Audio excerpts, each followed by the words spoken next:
بسم الله الحمد لله والثناء لله والصلاة والسلام على رسول الله وعلى آله وصحبه ومن والاه ما بعد دمان ولا لها codkayga uu gaari doono waan salaamaya meel aad joogtaanba salaan kadib waxaan idinka codsanayaa in aad ka qayb qaadataan dhismaha markaska ama xarunta Najashi oo laga dhisayo magaalada Jigjiga oday ku yahay oo hawlwadeen ka yahay walaalkeen Dr. Faisal Maxamed Cali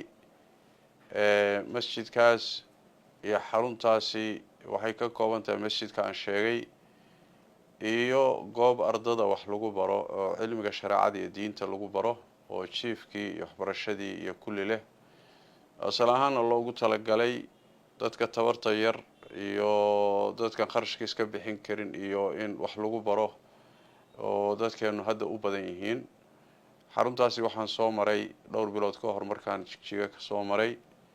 meel istiraatiiji muhiim ah way ku taalaa adeeg fiican oo rajaynayna insha Allah inay bulshada u qaban doonto mashruucan marka uu doctorku keenay oo ah muxuu ahay $10 ku darso xarunta masjidka iyo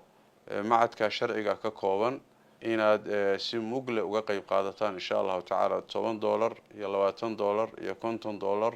wax weyn ma aha laakiin Ilaahay agtiisa wax weyn bay ka tahay adduunyada si wax weyn kama aha mashruucana runtii wax weyn bay u qaban doontaa waxyaalaha yar kale isku dardarayo marka wa tacaawunu 'ala al-birri wa taqwa wixii wanaag iyo samaa isu kaashadaba Alle tabaaraka wa ta'ala